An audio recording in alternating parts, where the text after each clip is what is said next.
What is your weirdest paranormal experience with haunted dolls or haunted objects? When I was a kid, I used to live with my grandparents.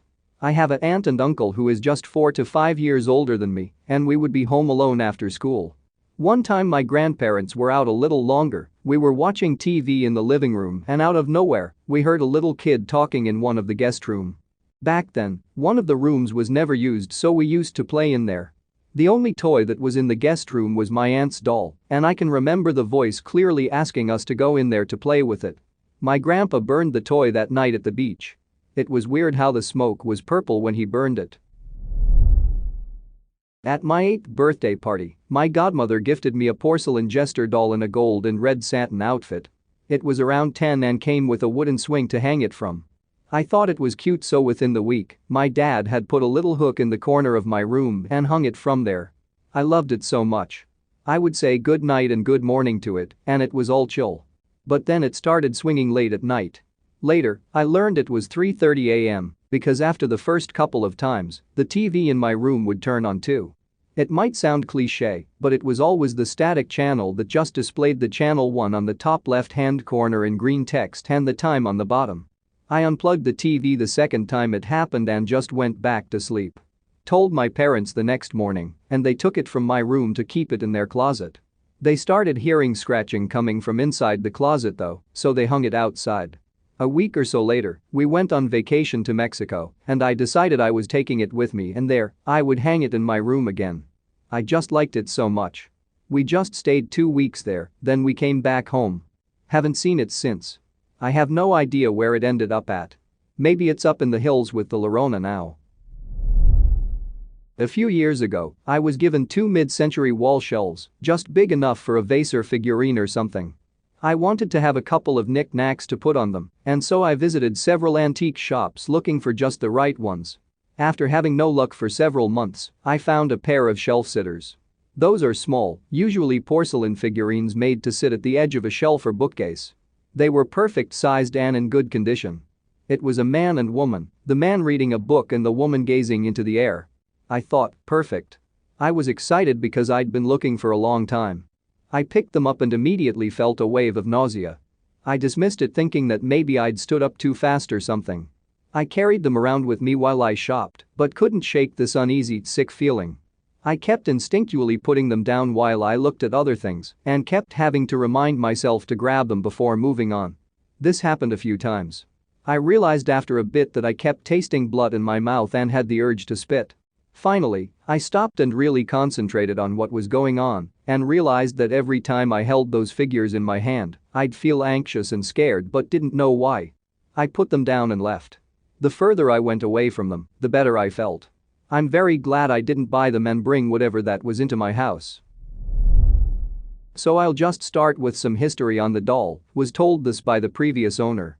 She was bought in Monroe, Connecticut, about 30-ish minutes away from the Warrens Occult Museum at a second-hand store.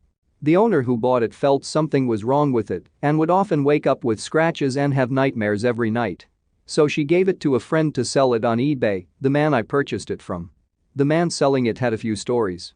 Like one for instance, where he had family coming over, so he hid the doll in an upstairs closet so his niece didn't see it.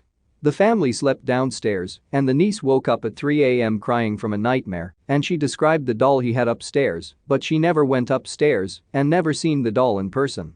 Didn't even know it was there. So after that experience, he wanted to sell the doll, but didn't feel safe with it, so he put it in a storage unit. The company he was storing it in called him, asking for him to come and open the unit for them to prove there was no animal in it, as the security guard heard banging and movement in the storage locker at night. Me being very interested in the paranormal to having a collection of Ouija boards, a haunted music box, and an exorcism kit from the 70s, decided to purchase this doll. And when it first arrived, the second I took it out of the box, all 4 of my dogs started growling very aggressively and moving backwards away from the doll. To clarify, my dogs love everyone. If a stranger broke into my house to rob us, they would greet him with wagging tails and licks. So this was very odd for them. As I stated earlier, I have an exorcism kit.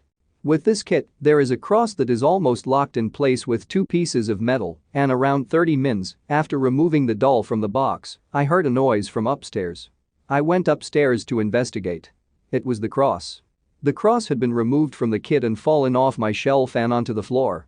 I was the only one home and all the dogs were downstairs with me, and my room door was closed. Ever since this experience, my family has been scared of the doll, so I put the doll back into the box and seal it with salt and put it in the garage of my old house. I moved out with my girlfriend and my family still lives there. I unfortunately forgot about it as I was packing in a hurry. I forgot to get the stuff in the garage. Nothing has happened since then, and I will be returning to get the doll soon. As my family will be moving too. My family has definitely had its share of scary objects. So my mom's house is notably haunted. Piano plays by itself, disembodied voices, wary feelings in the basement. Just to name a few incidents. My baby sister had some toys that were kept in the basement. The extras that didn't fit in the bedroom. Mostly dolls, stuffed animals, some that talked sang. When baby sister started to bring up the toys from the basement, that's when we noticed some strange happenings. It seemed like the toys would move by themselves. Even a babysitter commented on it once and how a toy was freaking her out. She was never told about previous incidents. There was this doll that sang a line from a song. This is 90s, 2000s, so it's like Britney Spears, oops, I did it again. The toy was played with recently, singing "Oh, baby baby" in Britney's normal voice. Clearly the battery was fine. The toy was put away in the toy box. Then about 3 or 4 a.m., my older sister who sleeps in the basement bedroom wakes up to a deep throaty voice singing, "Oh, baby baby." The doll is on the floor by her bed. She freaked out and tossed it that night in the dumpster.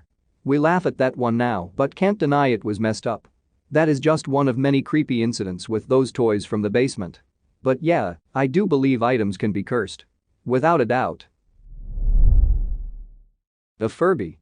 Some spooky things it has done. 1.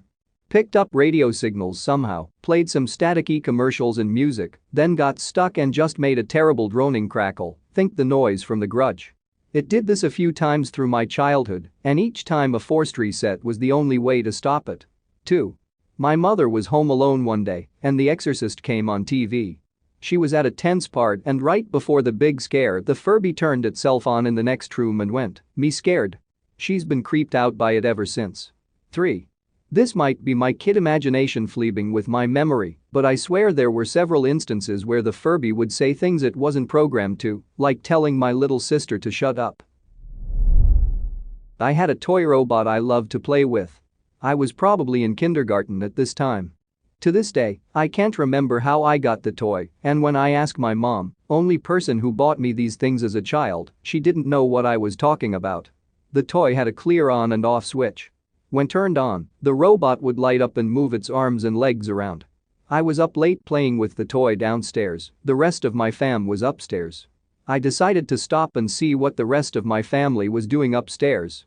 So I definitely turned it off and started heading up the stairs. I'm about halfway up when I hear it going again. I was a pretty sensitive kid so I was already scared. I went over to the room I was playing with it in. The robot was on again in the room. I remember trying to turn it off frantically to no avail. So in my childish panic, I opened a door that leads into my basement and threw it down the stairs and shut the door. The next morning, I felt bad for throwing my robot so I went down to the basement to get it back. It wasn't there. Never saw it again. Not very scary but just a weird personal experience. My niece got a little doll as a gift last year. It was from a family member who has a not so good reputation with us. That person has tried to use local witchcraft stuff towards my family in the past, not that I believe much about it, but it's still family, so my sister accepted it and we took the doll home. Everything was fine before that in the house. My bedroom is located next to the living room, while the others are a little bit far away, crossing the living room and the hallway. I only come home for holidays. I had been there for a week, and everything was normal. I get to hear a lot of noise coming from the upper floor, we have a dog there, and from the neighbors, because my room is directly above their backyard. The night we brought the doll, everything was quiet, because it was the day after New Year's. Everybody was sleeping after the celebrations, and I was on my laptop talking to some friends. Suddenly, I hear footsteps right outside my bedroom. It didn't bother me because it could have been my sister's husband.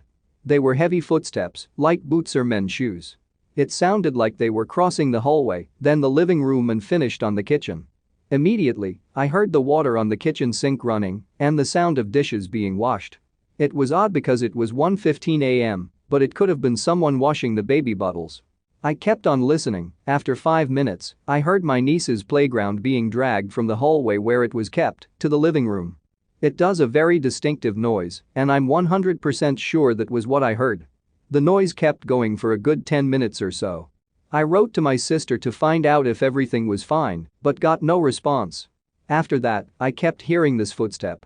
My dog was very nervous and barked at me when I tried to open the door to check out what was happening, so I stayed in the room. I checked the time, it was 1:43 a.m., and the sounds were still going until they suddenly stopped. I went to sleep, trying not to think about it. The next morning, my sister calls me on the phone and tells me to get out of my room. I did.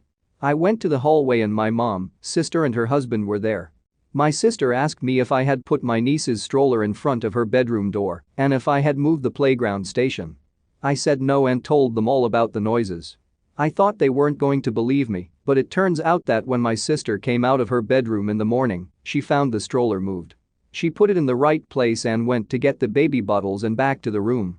After that, her husband got out to drink some water and found the stroller again in front of the door, moved it, and on his way back, asked my sister why she had put the stroller in front of the bedroom door. They noticed there was something very weird about the situation, saw my texts from last night and decided to call me. We started to freak out a bit, and I randomly grabbed the doll that was on the stroller. I noticed a strong smell emanating from it, like dry saliva. It was nauseating. It wasn't there the night before and nobody had touched the thing. It was still in the gift bag. My sister's husband got scared about that fact and decided to throw away the doll. That night, everything was calm again. It was a weird experience.